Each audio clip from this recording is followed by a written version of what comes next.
Hello and welcome to Feral Thinkers podcast for streaming television with a cord cut. This is podcast number 9 for the evening of July the 12th, 2016. If you're going to be watching Tyrant, episode 2 of the new 3rd season, or if you're going to be watching the premiere of the 2nd season of Mr. Robot, tonight is your last chance to get ready. Unless you're planning to stay home from work tomorrow to get caught up. A lot of binging going on, and I think that's a good, wise idea. The official excuse for staying home from work tomorrow is a flat front left tire. Tonight's podcast is devoted to a review of a wonderful Polish film available on Hulu called Ida.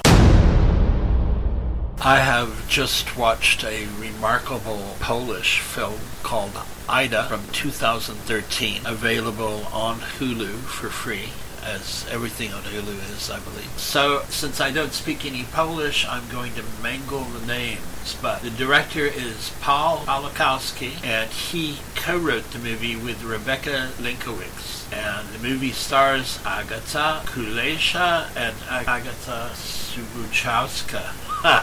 And Dawid Ogrodnik. And what's remarkable about it is that the movie seems to be setting out to tell a simple story, yet it becomes much more complex than one expects. It does have a few twists and turns that most people will not expect. All I want to tell you is just enough of the story to catch your interest without spoiling it. So I can say that we begin with a young woman who's probably 22. She is a novitiate nun. That is, she's a nun in the learning stages, but she hasn't taken her final vows. The Mother Superior calls her to her office and says, "We've written an aunt of yours that we believe is probably alive in the world." The girl, who's known as Anna, says that, well, maybe the address was wrong. The Superior says, "No, today we finally got an answer. You should go visit her, see if she wants to come see you take your vows. You should take as much time as necessary." So she sets out in the world to meet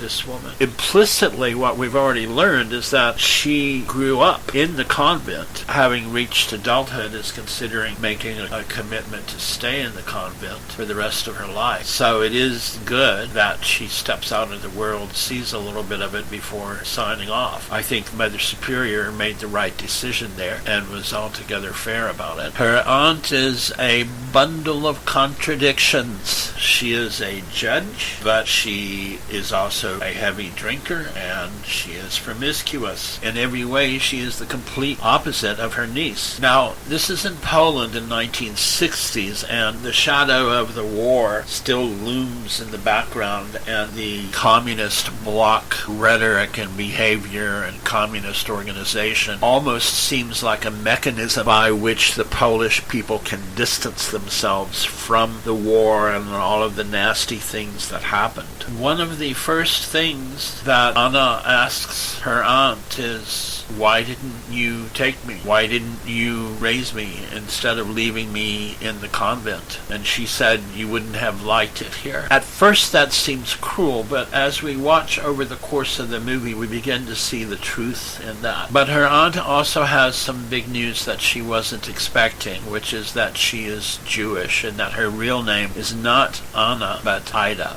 This sets them off in a quest to find the graves of Ida's parents, her aunt's sister and brother-in-law. And that's what drives the plot. And really a lot of amazing things happen. That's all I should tell you. It's a very sensitively written, very realistic movie. It's very sweet. And there are lots of surprises. So watch it, enjoy it. It's worth your time. It's a very smart, sensitive movie.